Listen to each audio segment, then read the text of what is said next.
Does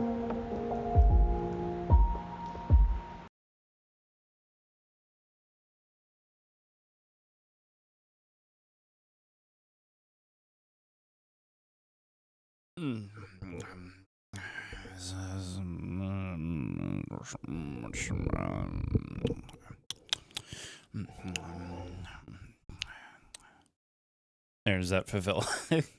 Does that fulfill the ASMR portion of our stream? Or sounds like when you get you get the voice to text thing to be like, I'm gonna call you. I'm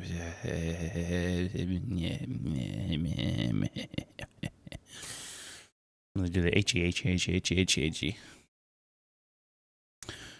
Well, good morning. I'm a little slippy. A little slippy. Oh, look at that. Didn't even need to transition screens. But I will anyways, because it's cool. That's what all the cool kids do. Okay? At least that's what the conservatives tell me. They transition their screens.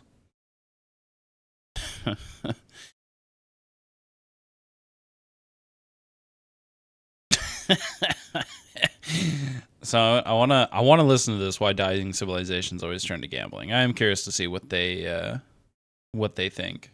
And the top comment is, every time I see a gambling ad on YouTube, I report it as financial scam based. A gambling ad while watching this. Oh Jesus.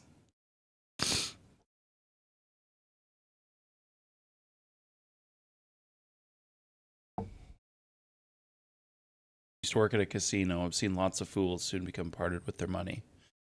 Gambling is supposed to be a leisure activity. Investment isn't supposed to be gambling. We live in a mad world. True. Man, I remember working a job, and I was talking with this lady outside of a casino. And I'm like, oh, how's it going? How's your night? And she's like, not good. And I was like, oh, shit, what's happening? And she's like, I lost. It was like $1,200 or $1,500 that night. And I was like, oh, damn. And I was like, well, that sucks. You know, maybe it's one of the things. She's like, yeah, no, I'll try again tomorrow. And it's just kind of like, oh, how often are you here? And she's like, oh, pretty much every day. I was like, oh, shit. Poor fucking woman. Addicted to the fucking gambling. Probably gambling. She was an older woman, too, so I'm only assuming gambling away the retirement funds.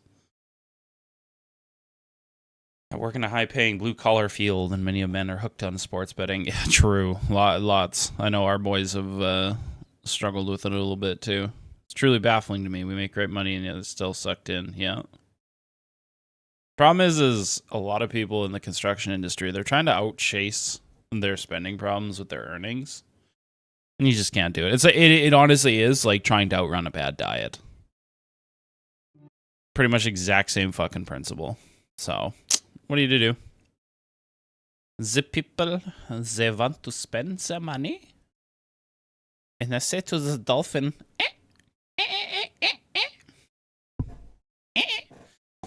I swear to God, that's a scene in fucking Ace Ventura. Okay? Don't let the Netflix version fool you.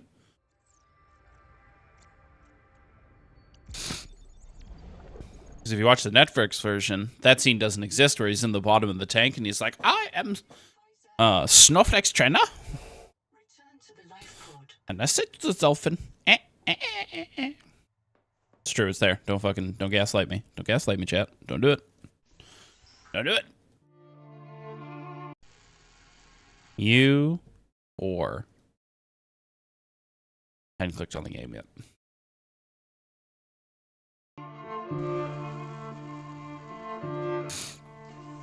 Boom, copyrighted right there. My bad. I know it already. You've seen the ads. I haven't.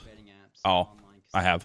And prediction markets. Based. Your favorite podcaster is promoting them, and they're plastered across family-friendly TV networks. Yep.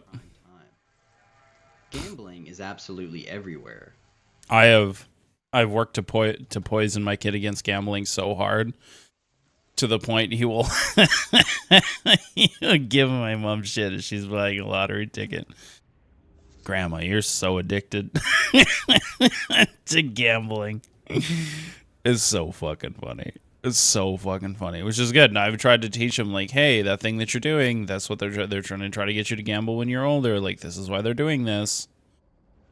Oh, okay, yeah. Oh, yeah, gambling's bad. And it's like, yeah, it kind of is. Like, it's like, I don't know. If we were comparing, like, activities that people do to, like, recreational drugs, gambling is meth.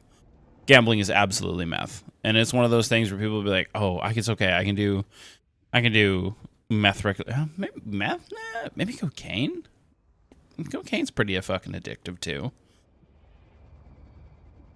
But the only reason I say meth is because, boy, it does seem like when people have a higher tendency to engage negatively with it. And then once you're in that methed out cycle. Ooh. You can't really seem to get out of it. So, okay, let's take those back. Because that's pretty methed up. Hijacking our culture. But this new high-risk economy is really a timeless symptom of a dark reality. Based. Whenever a civilization embraces extreme risk as a legitimate way to get rich, it's the ultimate warning sign that society is desperate. Oh, it's because everybody's trying to get out of the shit cycle, right? If we're all fucking crabs in the bucket, okay, and we're all crabbing into each other, and we're all like, fucking pinch. It makes sense that if there's a way that we believe that we get to be, you know, the person eating crabs out of the bucket instead of being the crab in the bucket, a lot of people are going to want to go for it, especially the easy paths, because it's really easy to gamble all your money away. It really is. Oh, it is just those. Nice.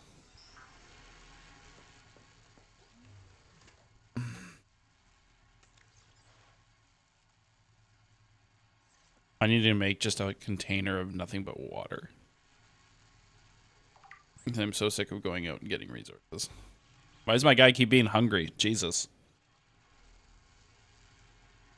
I don't know. Never appealed to me. The only reason I'd want to be rich is just so I could spend more time with my family. That's literally it.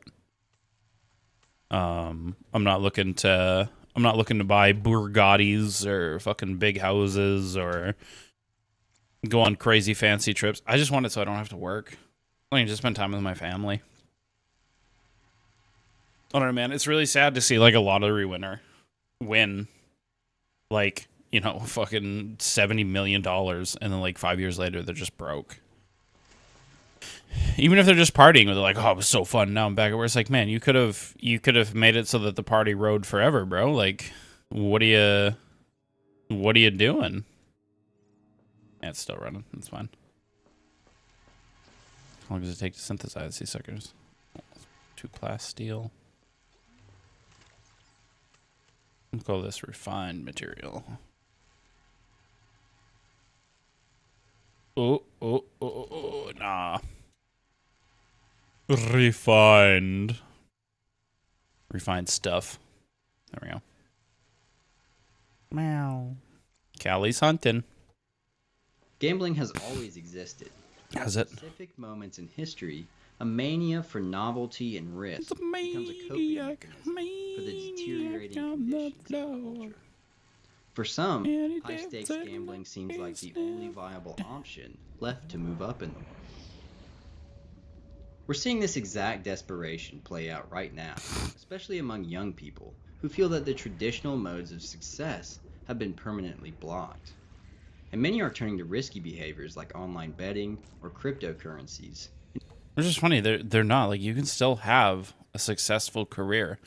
The problem is everybody wants to be the top, right? Like, what's that when you ask somebody, it's like, oh, where do you think you're, man, but I think there's a survey when they ask people, you think you're above or below average intelligence? And it's like most people believe they're above average.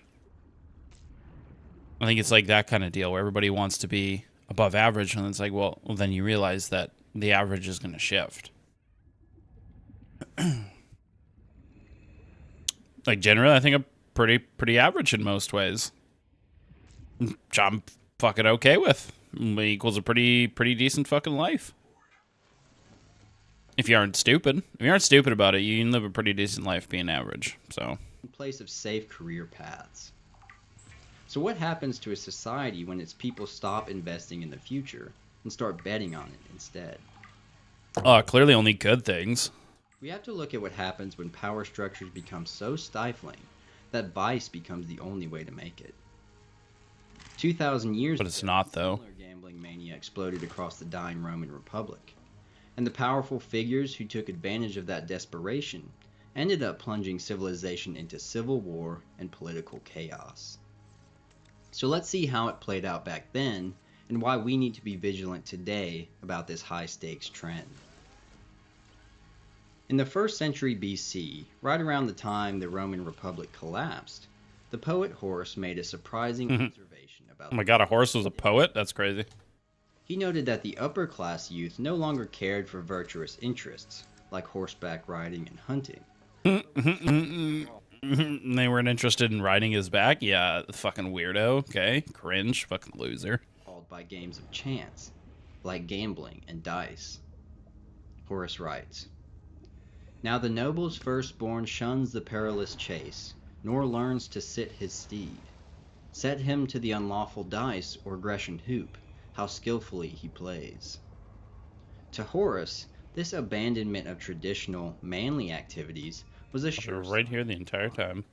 The youth of any civilization are the future, after all. So what happens when an entire generation abandons the traditions that built society? Horace was not the only one who observed this disturbing trend. Later, the 4th century Roman historian Marcellinus reflected on the last days of the Republic, describing a gambling mania that spread across all Roman social classes, and especially the wealthy.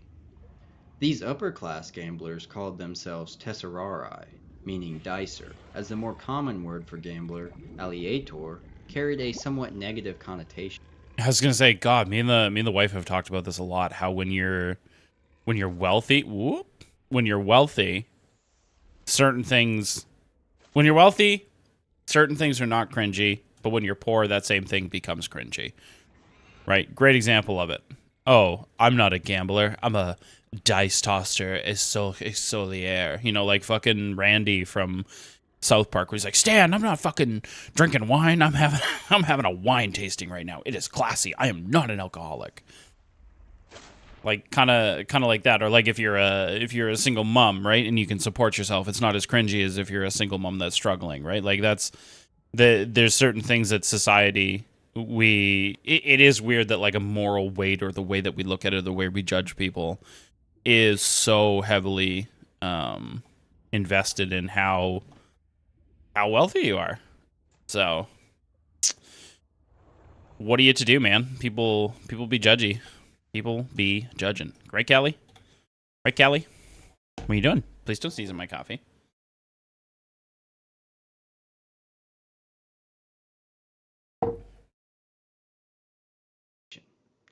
Gambling to them wasn't a major vice, but Marcellinus thought differently. Marcellinus believed that the gambling mania that overtook Rome in the late Republic was a major factor in its fall. He claimed that the elite's obsession with gambling prevented anything memorable or serious from being done in Rome. Oh, of course. Rome's upper As it would. were too busy squandering their wealth and time to actually address the serious matters of the day. Horace's and Marcellinus' caution against gambling was nothing new, though. Romans had long been weary of the dangers of decadence. In 200 BC, long before the Roman Republic fell, the Senate enacted a statewide ban on gambling, called the Lex Alieria. It had exceptions for certain holidays, and was likely not enforced very heavily, but it served as a symbol that Roman citizens should... Might I say that is also a big problem. If you're going to make a law that you want to achieve something, you need to follow through with it, man. It's honest to God, dealing with society is like dealing with children. It is. The fucking amount of man children and grown children, the women children that are fucking walking around and doing shit is fucking staggering. It really is. You know, you see the memes where you just like, oh, I assumed as a kid that every adult was an adult, and it's like, nope. Sure the fuck aren't, man. You'll find you run into more fucking grown fucking children than you do adults. All of the social customs and traditions of their virtuous ancestors, which taught discipline and temperance. But roughly 100 years after the Lex Alieria was implemented, it was obvious to everyone that the traditional values of Rome were nothing more than an aspiration. So what was going on in Rome at the time that caused people to abandon social traditions and embrace degeneracy? Numerous ancient historians write about the general moral decay of the late Republic, but perhaps what best exemplifies the cultural and economic issues of the time was the battle between the Optimates and the Populares. Once we understand the fundamental divide of Roman politics in the late That'd be way better to come out. we'll realize why massive risk-taking became the only option for some. Their gambling mentality was a symptom of structural problems that ran much deeper in the Roman political and economic systems. And yes, there are parallels to today. Oh my god, there's parallels? Becomes politically and economically dispossessed, traditions go out the window, and radical action becomes the only real path forward.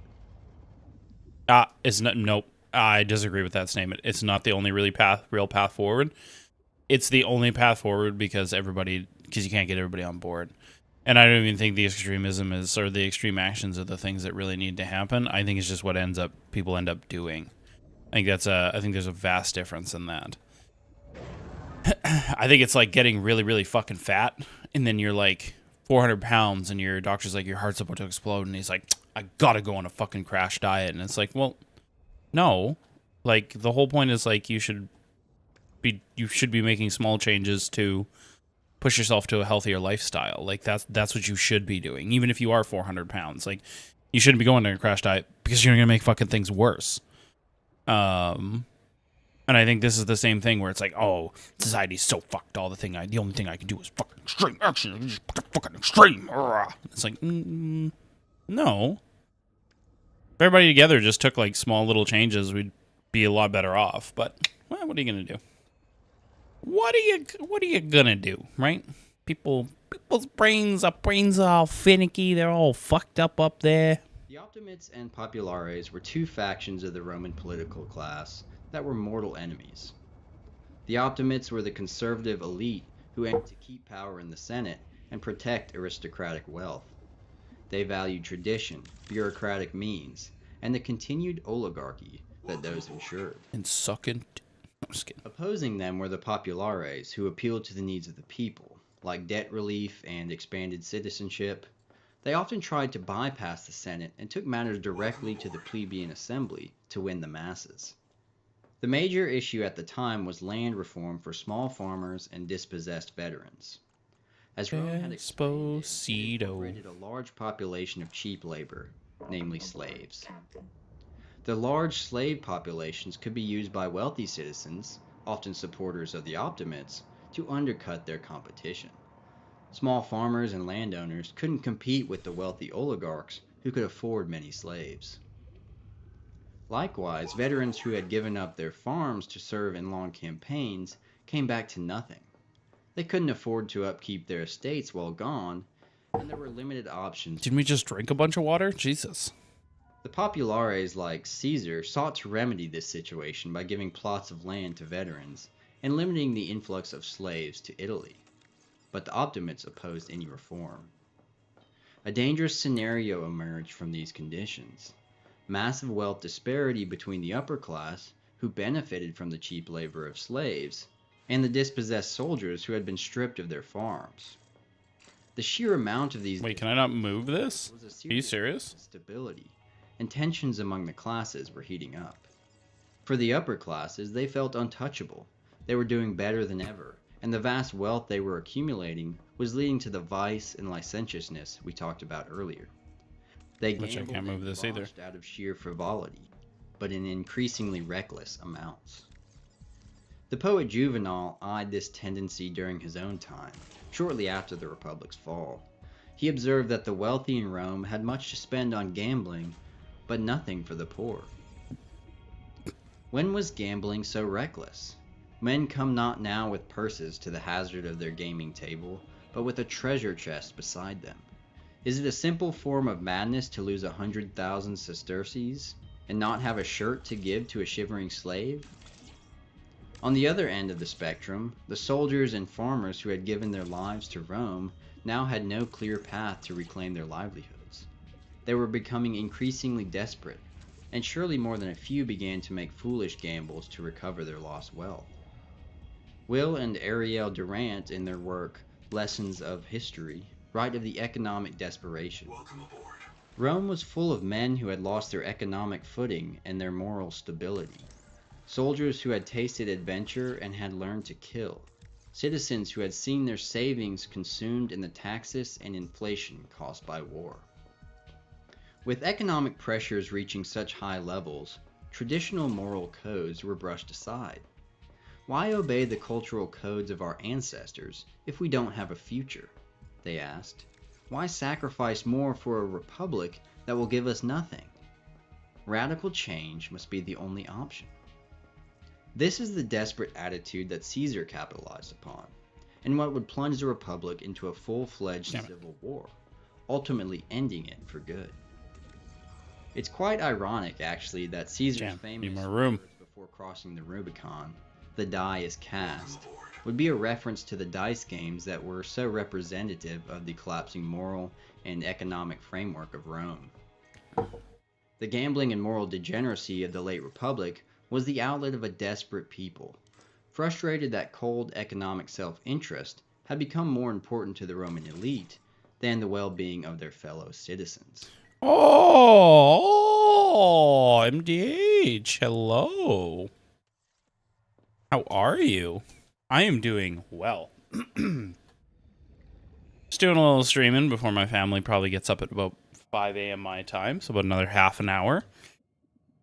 And then I gotta work today. Kid wants to play some. He wants to play some GoldenEye. Last night he's like, "Dad, can we play 007 when I get up tomorrow?" I'm like, "Yeah, sure, man. That sounds good, buddy." How are you doing today? How's your day going? How's the world? How's life?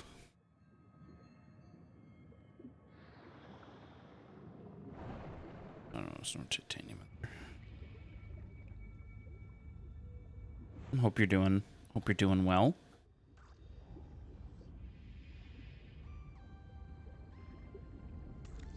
Oh, I have a couple of titanium, but I don't even have really space for all that. We're also just trying to survive on this hostile planet in Subnautica 2. Building our large-ass base.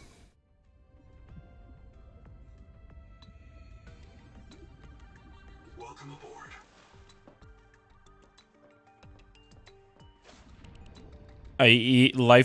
Life do be crazy. Life do be crazy. I'm good. I'm glad to hear everything is going well with you as well.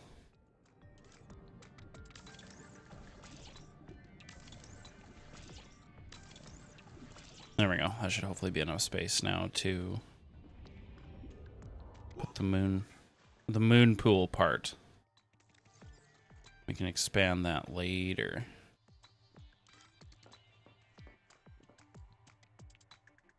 We're not as hot here yet, but it is most definitely coming.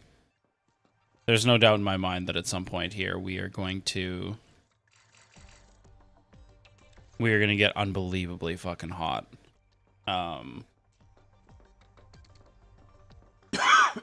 Excuse me. We've been getting rain.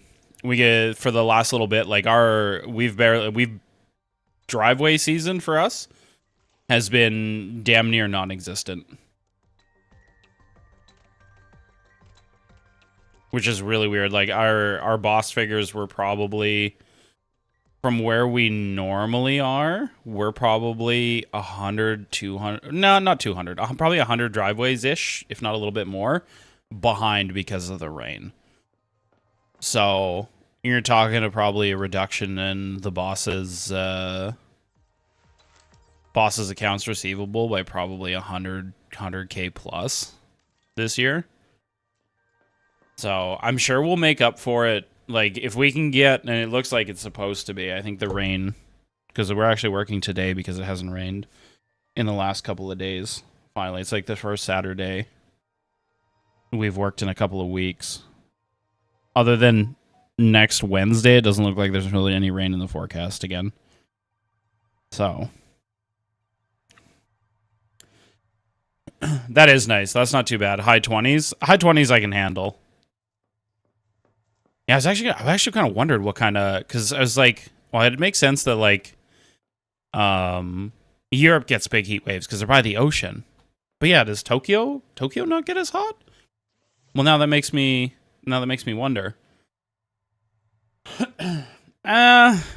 Yes and no. Like we have like it's supposed to be like our May showers type deal, you know. Was it hang on, I know the saying. Give me a second.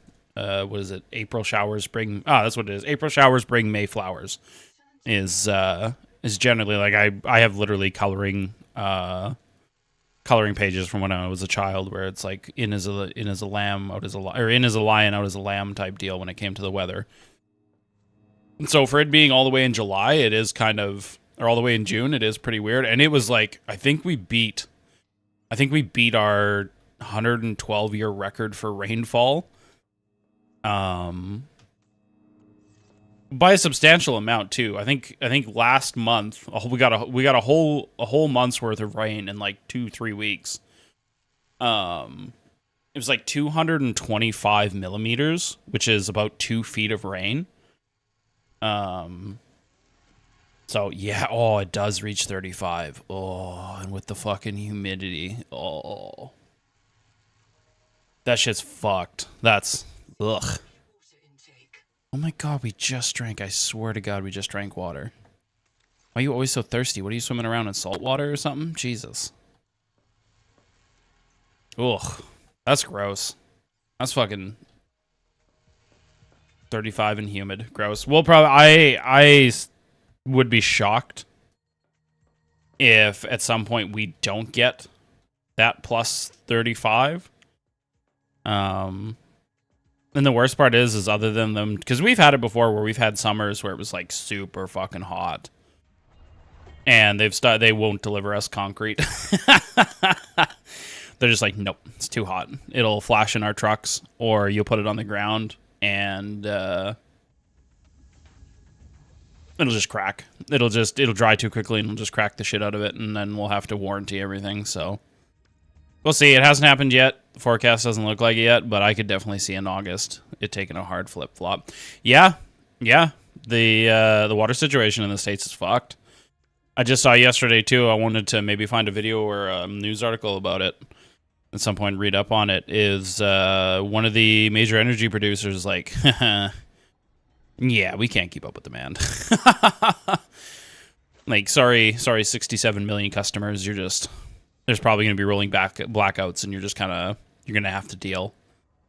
It's like, damn, Daniel. At it again with the we're fucked. That is actually kind of, it's fucked. It's not kind of fucked. It is fucked. Having these large, like, energy producers being like, yeah, we're just not going to be able to supply you with the power that has become a necessity in modern day living. Good luck out there.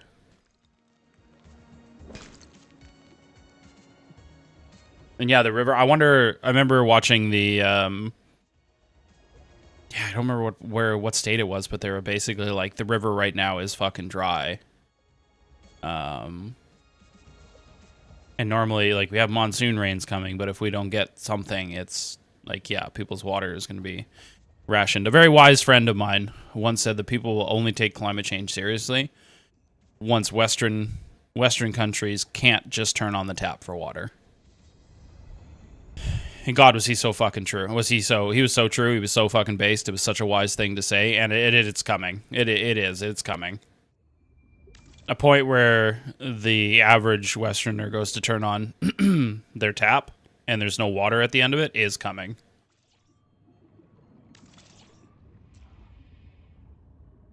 Which is a very scary thought. I think a lot of that is just data centers. Yeah, I mean, I don't understand why we need more data centers. And I know people are like, well, don't you like the internet? Don't you want more internet? It's like, well, I want to be able to use the internet. But at what point do we recognize the internet is just filled with shit? Like, like, at what point do we just go, like, you know what, maybe we need to, just maybe, we need to, like, clean up the internet a little bit.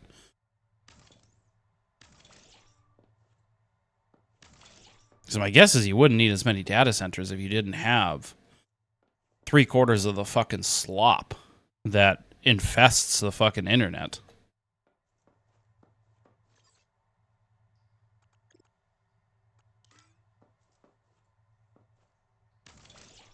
There we go. Whew, what an ordeal to move that. Jeez. I'll have to throw more lights in here. It's so dark. It's so spooky. I'm scared. Guess we'll turn this into something. Maybe a bedroom.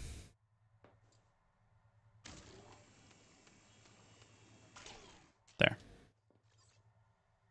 Cause the Desposito. The data centers make a heat burrito. And see, that's crazy too. That's just like AI needs that much fucking data and processing power. They'd be like, our brains, because our brains don't constantly expand, do they? I think our brain is it's growing, but does our brain actually like grow?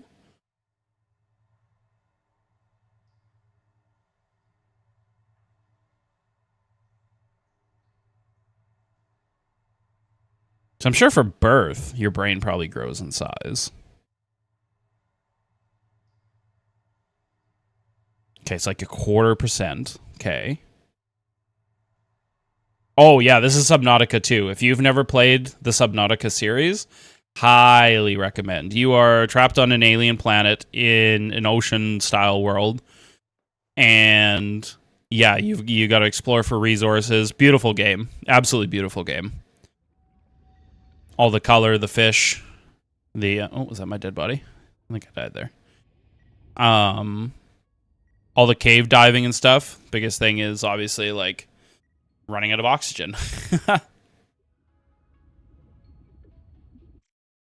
Yeah, by the time we were 25, but like if I'm learning new stuff, my brain's not like my brain doesn't have to grow. It's not like I read the encyclopedia today and your head is like fucking Megamind.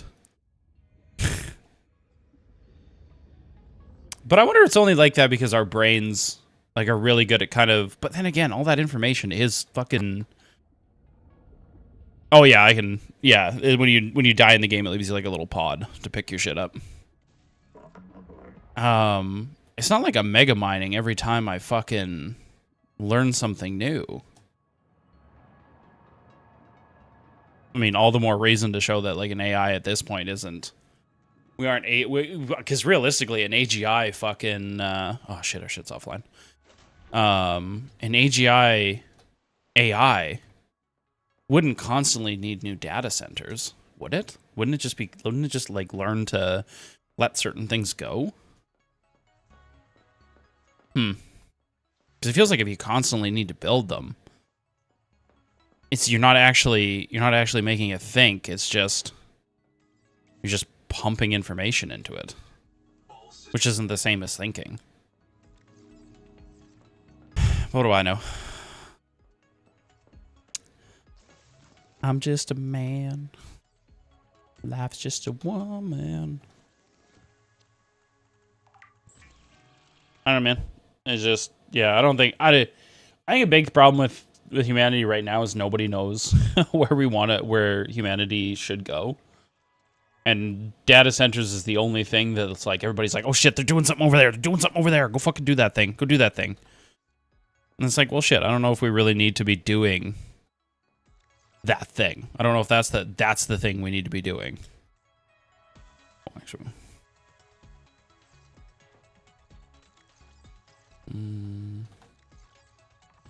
That's...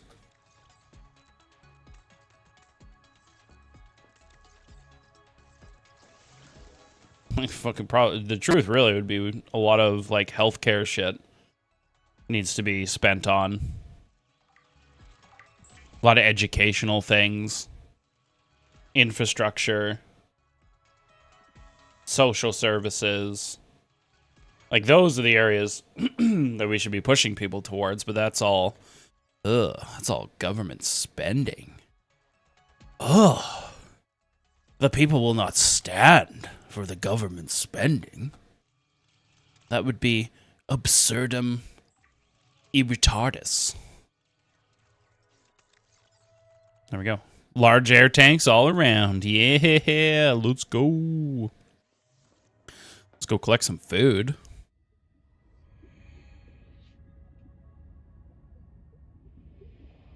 That's okay. This stream's on a hell of a delay, so don't feel bad. Which is funny, because it says fucking normal latency. Normal latency, my asshole. But there's just so much, man. There was a... I don't remember who said the quote, and I feel bad, because I'm pretty sure it was a...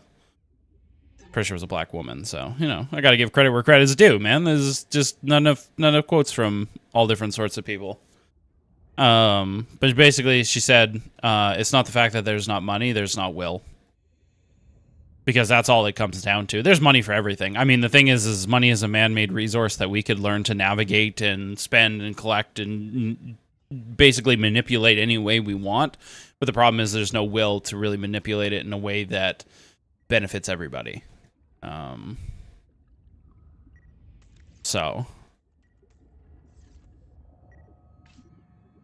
Which is most unfortunate, because for any man-made resource that doesn't require, like, it's not like it's like, hey kids, you're off to the currency mines today to mine some currency for us. It's like, no, like, how do we spend money to grow? Because, like, realistically, the thing is, and I've talked about it before, that if you're in a Keynesian kind of economic style, which we are, we're in a sort of like, we're in like this weird halfway in between, which is fine, because I think that's how it should be. Kind of this in between on how we create and spend money. I think we should literally be printing money because things are growing, but also recouping and like taxing people properly to make sure that it's like, because your economy is the heart of your country. And basically what a lot of like countries are experiencing right now is the murmurs of a heart attack. And we're like, we need to get your blood flowing. We need to get things circulating. We have blood pooling in our society that is leading to heart failure. It's leading to that congenital heart fucking failure. We need to do something about it. So we need to get the blood flowing and the blood moving. But boy, you start talking taxes and people's brains just fucking explode. Their brains just fucking shut down. Just most unfortunate, because like the reality is it's not your money. It's society's money. It's not CC bucks. It's not MGH bucks. It's Canadian dollars and fucking whatever the currency is. What the fuck does Japan use? Hang on. It's not yen. It's anime bucks. But it's just true. It's society's money, and if we need to print money because things are growing and there's more people and there's more things that the government can invest in, that's okay. We can do those things. But the problem is it's like spending money. Well, it's like spending it was yen. Oh, it is yen. Oh, okay. You know, it's like a household spending money. If you're spending money constantly on wants and fast food and shit like that, well, yeah, no shit, your economic and budget system's going to look like shit. But if you're constantly spending money on investments and things return and it grows your household and it brings in other money and it gets people moving, it gets things kind of grooving and shaking and solving problems and things like that in your household, it's okay. Like, those are things you need to do. Like, there's a stark difference, and it just feels like a lot of money that's spent now is just on wants. So... but once again, what do I know? What do I know? I'm just a Desposito. The problem is, like, this video that I'm watching kind of demonstrates is people will rather spend time on leisure-based activities that are time wasting and not good for them than they are kind of on doing things that benefit themselves in society. So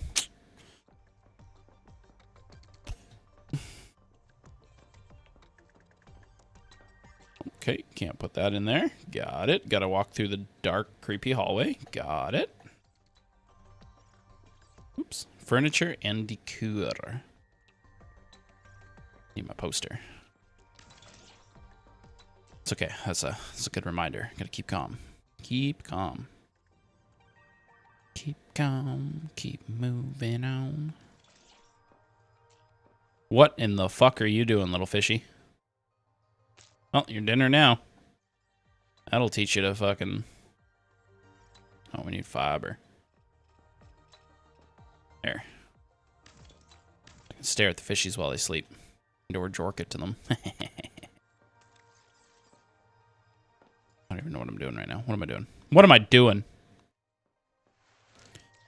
Oh, actually, I know what I should do. I should go on a trip on my favorite rocket ship. Quickly, to the tadpole.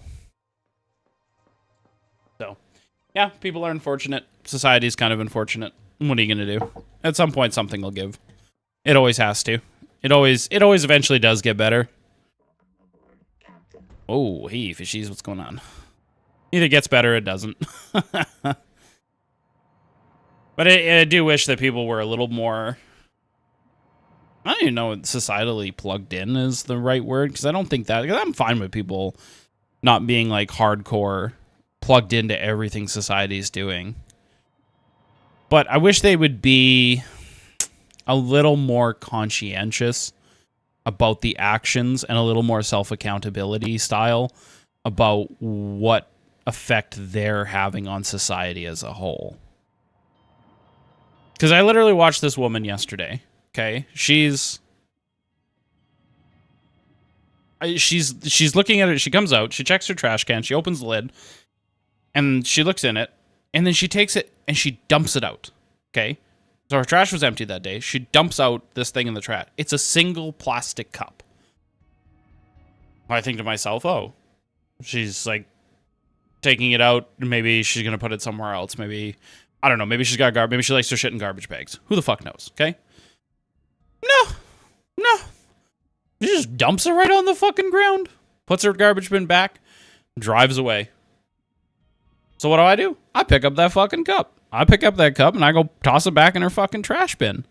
Well, it turns out that one of our guys, instead of throwing the trash on the ground, he picked a trash can and he tossed it in. And then it's like, what a fucking petty bitch. I'm sorry, it's a trash can. I would much rather somebody walk up my driveway to throw something in the trash can than to dump that shit on the street 10 out of 10 fucking times. It blew my fucking mind to watch that lady dump that cup out onto the street and just fucking leave it. It's like, yo, what the fuck? Like, what you're basically signaling is you'd rather your community look like shit than allow somebody to put their trash in your fucking bin. That's crazy to me.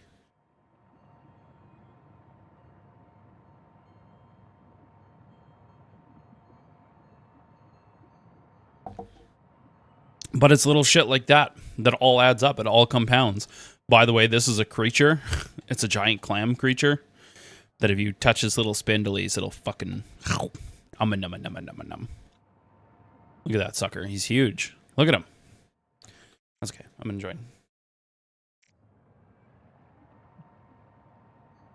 Yeah, it was garbage in it. Exactly. It was mind-boggling to me. But that's where some people are. That's where some people are. That having that single plastic cup in their trash can, because that's their trash can, is an affront to their fucking being. Yeah, it is. It's fucking. I accidentally got caught in it yesterday. Because I was like, oh, sweet. What a sweet rock formation. And I'm like, doop-a-doop-a-doop-a-doo. What do I need? There's stuff in there. Hell yeah. So I come in here and I park my little car. I'm like, yeah, today's the day. What do we got in here? And I touched one of those things. Well, one of those things is like a goddamn Venus flytrap because all its eyes fucking opened and closed in on me. And then it tries to digest you. So. Ooh, portable oxygen generator. Don't mind if I do. Ooh, what's that? Oh, that's metal salvage. Oh, it's tempting. It's tempting me. I want the lithium, though.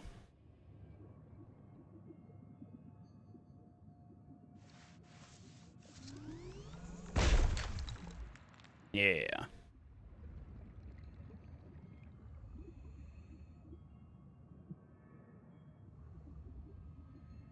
Anything else cool in there? Nope.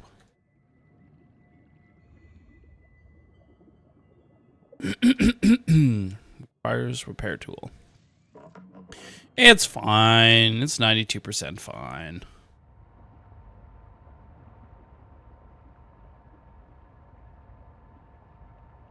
But yeah, no, that's unfortunately just where some people are at.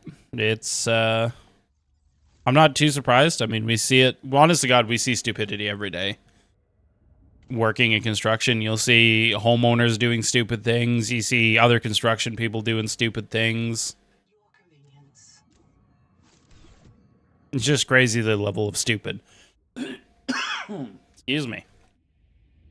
Oh, I already have that little space elevator thing. I think I already got everything in there too. Yeah, I definitely did. I've been in there before. Well, let's see what's going on in this pit.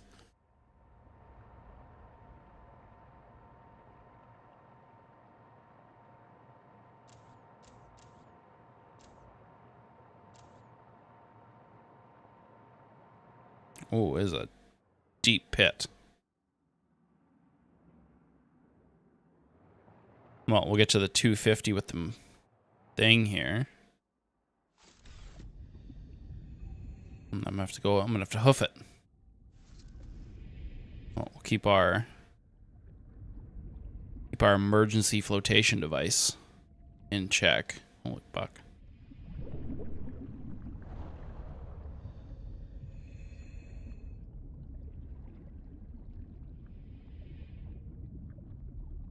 Where's our... Oh, there we go.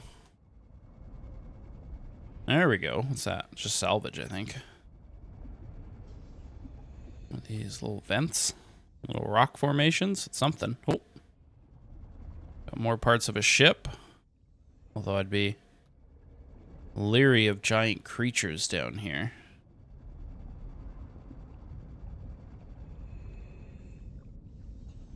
Doesn't that look like a giant crab leg?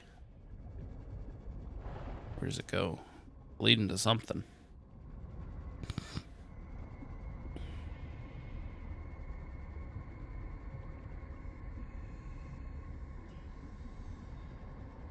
Okay, we found the side of the rock formation at least. I feel like I'm gonna get a you can't continue down here because of oxygen level warning here soon. Oh, there's a big chunk of the ship down here.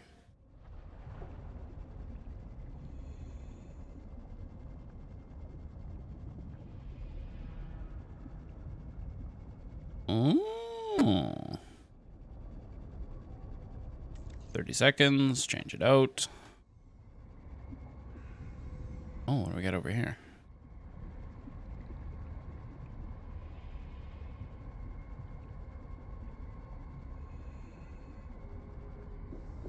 Oh shit, we got a dead body.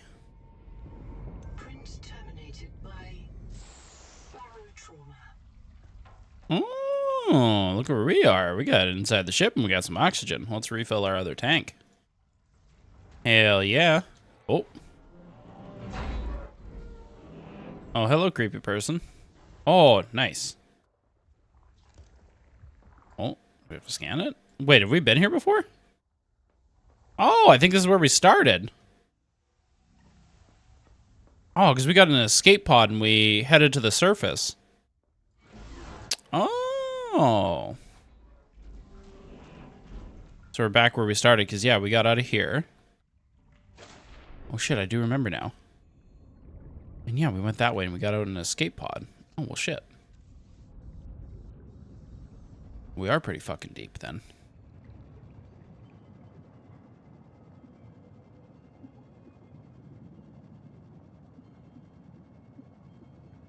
How much deeper can we go?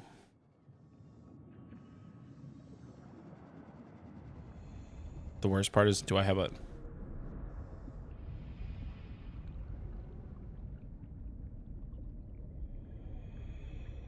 I swear to God, I heard something.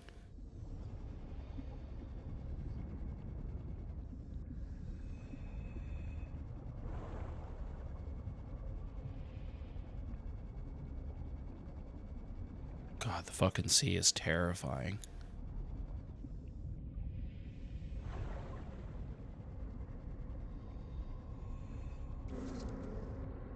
Oh, there's something definitely out there.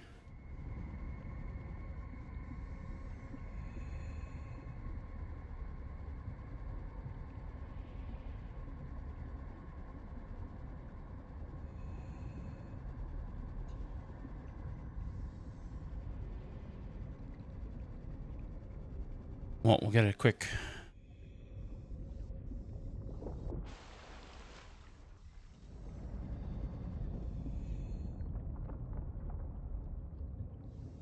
Oh, something's rumbling.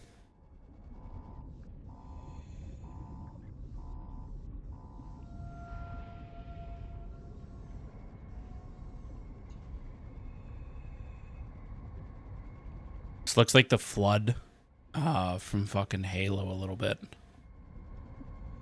The real scary part is if we're not going to be able to go straight up back to our tadpole.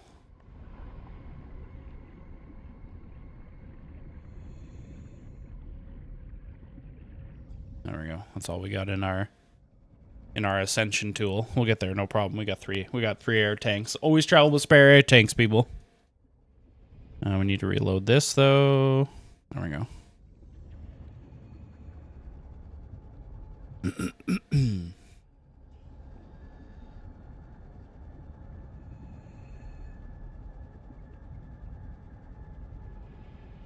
Oh, what the fuck is that? Why is it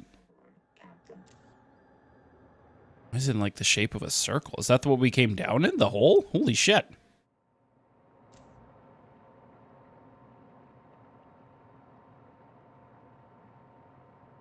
Or is that the... Oh, that looks... Oh, that's a fucking... That's a planet.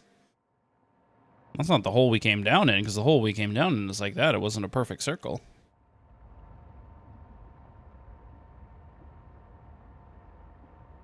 Breaching in 3, 2, 1. Back on the surface. It's a good feeling. It's a good feeling. Back in the air. Damn, that was crazy. That's crazy fucking deep. I wonder if we can upgrade this thing to go deeper. Because I'd go deeper, but I want to take my wheels with me. Oh,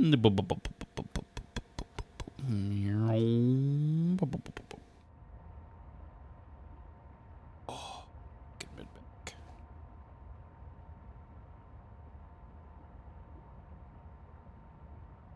Oh. Good old skellies. Good old meat sacks, man. Gotta love getting older. Getting older, doing physical labor, not looking after oneself. Hell yeah. It's called the perfect fucking trifecta of fuckiness. Okay, we can use vehicle. Oh, look at that. We can do an upgrade. No, we can only... Oh, we only have the tadpole. Okay. And I can't, like, right-click. Nope. Okay. Well, I don't mean to build... It just requires repair tool. So far, no. I don't know how we upgrade. There must be other vehicles somewhere in the area. Well, anyways, I am gonna save, and I'm gonna go get my family up to spend an hour or so with them. Thank you, MDH. I appreciate you. Thanks for coming into chat and into stream. I usually do. Yeah, like I said, I stream. Now I've been streaming 4 a.m. to 5. Because I'm just not going to do it at night. I'm just not. After being out in the sun all day, working and shit like that, I just want to, you know, kick back with the wife. There might be the odd time where she's working at night and maybe I jump on for a nighttime stream, but it just doesn't happen, you know? After the end of the day, you're sleepy. You're tired. And all you want to do is just relax. So, much love to y'all. Okay, you have good days as well, okay? You enjoy yourself out there. Life is short. Enjoy it. Even if it sucks, enjoy it. You're still here, okay? Love you all.